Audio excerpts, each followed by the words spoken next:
Life doesn't always slap you in the face with big, dramatic moments. Sometimes it's the little things that chip away at you, the ones you almost don't notice until they've piled up into something you can't ignore. For me, it started with a sandwich. It was a Wednesday, halfway through my lunch break. I was sitting in my favorite deli, the one with the sticky floors and the too loud jukebox that only played 80s rock. I was halfway through my turkey and Swiss on rye when I noticed her. Across the street, standing just outside a coffee shop, was a woman in a red jacket. The jacket was what caught my eye first. Tasha had one just like it. But then I looked closer, and it wasn't just the jacket. It was her hair, the way she tilted her head when she laughed. It was definitely Tasha. Now, I'm not the jealous type. In the 2 years we'd been together, Tasha had always been independent. The kind of person who went out of her way to meet new people and stay busy. She had a knack for making friends wherever she went, at work, at the gym, even in line at the grocery store. So, seeing her laughing with a guy outside a coffee shop wasn't exactly shocking. But there was something about the way she stood so close to him, the way he rested his hand on her shoulder. It felt off. I shook it off, told myself I was overthinking, but when they walked inside together, I couldn't stop staring. And that night, I didn't say anything. When Tasha came over, she was her usual self, talkative, bubbly, kissing me on the cheek like nothing was different.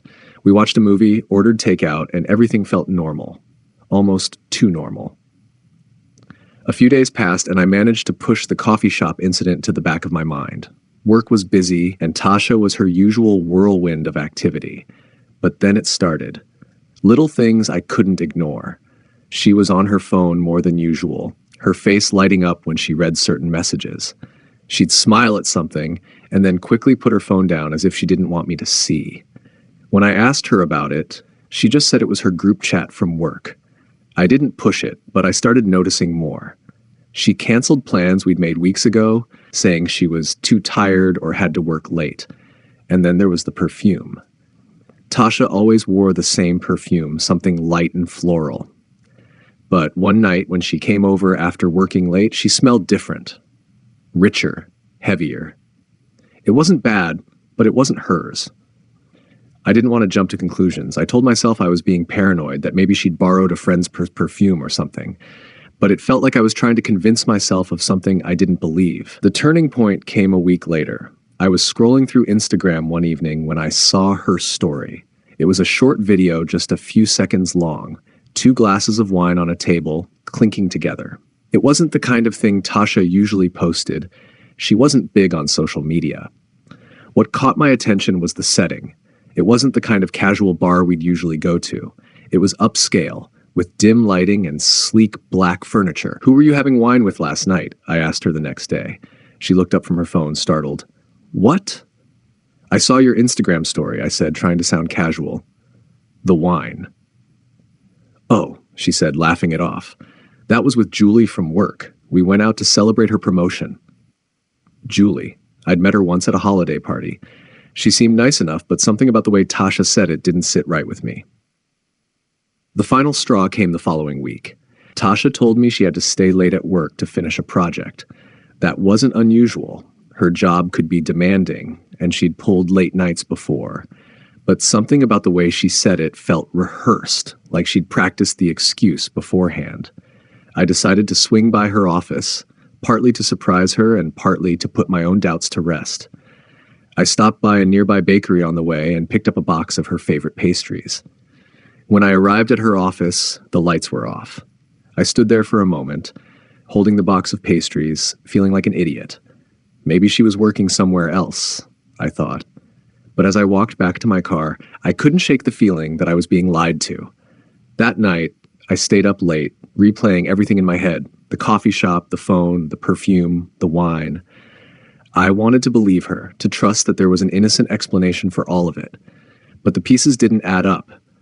The next day, I decided to call her bluff. "Hey," I said casually as we were sitting on the couch. "How was work last night?" "Busy," she said without hesitation. "Yeah? What did you work on?" She hesitated just for a moment. "Just some reports for the quarterly review." I nodded, pretending to accept her answer, but inside, I knew. By the time I reached the end of that week, I was living in 2 different realities. On the surface, things with Tasha were as normal as ever. Date nights, lazy weekends, even inside jokes that only we understood. But beneath all that, there was this growing gap, a quiet tension that felt like it was waiting to explode. I couldn't bring myself to confront her yet. I wasn't sure if I'd be angry, hurt, or both. So instead, I decided to get answers my way. The idea of playing detective wasn't exactly thrilling, but I needed proof. I couldn't go accusing her without being sure. I started small, testing the waters. The next time Tasha told me she had to work late, I casually asked which office she'd be at. She hesitated just long enough for me to notice. "Oh, the downtown one," she said. That evening, I parked near her supposed office and waited. It wasn't like in the movies where someone magically appears the second you decide to spy on them. I sat there for almost 2 hours, scrolling through my phone, pretending this was a good idea. Just when I started to think I was wasting my time, I saw her. Not coming out of the office, but walking out of a restaurant down the street. She wasn't alone. The guy with her looked familiar, well-dressed, clean-cut, and about as smug as you can imagine. He had that kind of confidence that made you want to punch him on principle.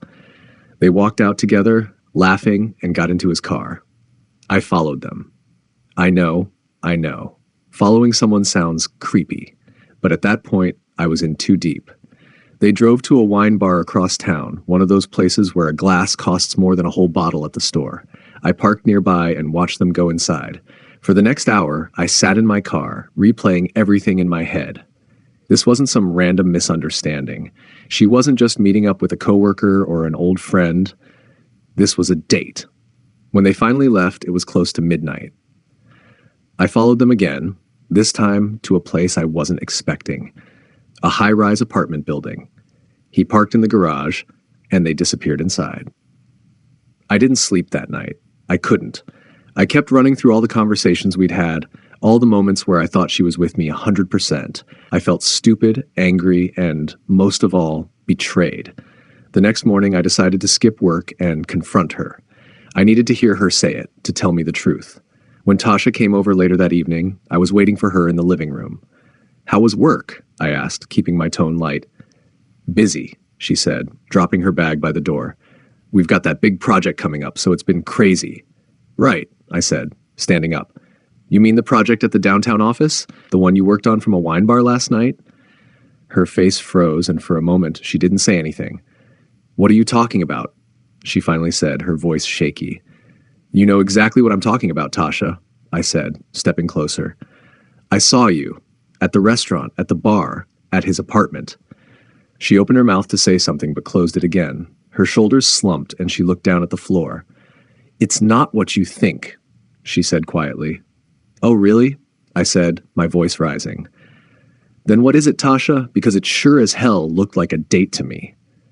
"It's complicated," she said, finally meeting my eyes. "No, it's not," I shot back.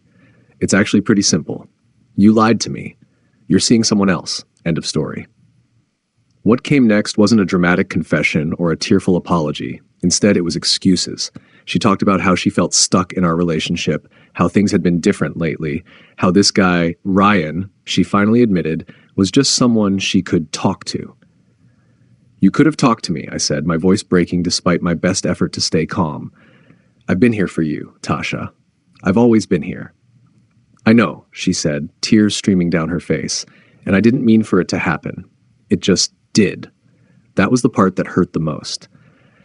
The idea that I wasn't enough for her anymore, that she needed someone else to fill some void I didn't even know existed. We talked or argued, really, for what felt like hours. By the time she left, I was emotionally drained. She said she needed time to figure things out, but I knew what that really meant. She wasn't coming back, at least not in the way I wanted her to. Over the next few days, I tried to pick up the pieces. I deleted her number, blocked her on social media, and did everything I could to distance myself. But no matter how hard I tried, the memories kept creeping in. The good times, the laughs, the moments when I thought we were unbreakable, they were all still there, mocking me. The days that followed were a blur of anger, confusion, and numbness. I didn't know what to do with myself. Every little thing reminded me of her. The way she'd curl up on the couch, how she always left half-full coffee mugs around my apartment, the Spotify playlist she'd make for road trips. I told myself I was done. Done with her. Done with feeling sorry for myself. But the truth was, I didn't know how to move forward. That's when something snapped. Maybe it was anger, maybe it was desperation, but I decided I needed closure. It started with a phone call to a friend of mine, Lucas, who happened to be good with tech. I told him the basics about what happened, though I left out the humiliating parts. I just need to know if there's more to this, I said. Lucas didn't ask questions. He never did. Send me her number, he said. Within an hour, he called me back. You're not going to like this, he said. What? I asked, my stomach tightening. She's been calling him every day, he said, and texting, a lot.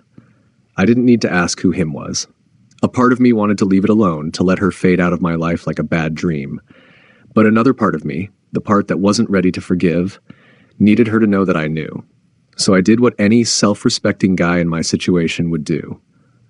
I crashed her date. It was Friday night, and Lucas had done some digging to figure out where they'd be.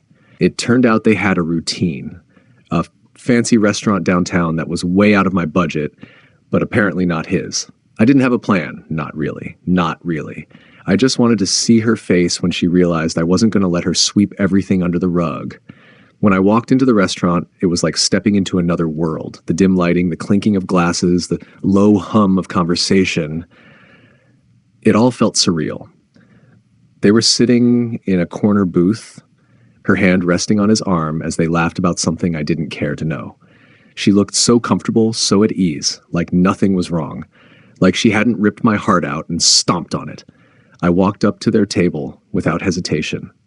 Hey, Tasha, I said, loud enough to turn a few heads. Her face went pale. What are you doing here? She asked, her voice barely above a whisper. I could ask you the same thing, I said, glaring at the guy. Ryan, right?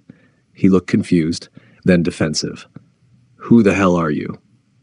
I'm the guy who's been dating your girlfriend for the past 2 years, I said. The restaurant went dead silent. What followed was a train wreck of epic proportions. Tasha stammered, trying to explain herself, while Ryan looked like he wanted to crawl under the table. I didn't let either of them off the hook. You could have just been honest, I said, my voice shaking. You didn't have to lie, sneak around, and treat me like an idiot. You owe me that much. She tried to apologize, but it was too little too late. I wasn't there to forgive her. I was there to make sure she knew that she couldn't just brush this under the rug and move on like nothing happened. You're pathetic, Ryan muttered, finally finding his voice. I turned to him, my blood boiling. And you're a joke, I shot back. Enjoy being the rebound buddy. By the time I left, I felt a strange sense of relief. It wasn't exactly closure, but it was something. Over the next few weeks, I threw myself into rebuilding my life. I hit the gym, reconnected with friends I'd lost touch with, and even signed up for a cooking class just to get out of the house. Slowly but surely, I started to feel like myself again. Tasha tried reaching out a couple of times, sending me long-winded texts about how she'd made a mistake and wanted to talk things through. I didn't respond. There was nothing left to say. The last time I saw her was a few months later. I was at a concert with some friends when I spotted her in the crowd. She looked good, I won't lie, but there was something different about her. She wasn't the Tasha I remembered, the one who used to laugh at my dumb jokes and stay up late binge-watching shows with me. She was just a stranger. And for the first time since everything went down, I felt okay.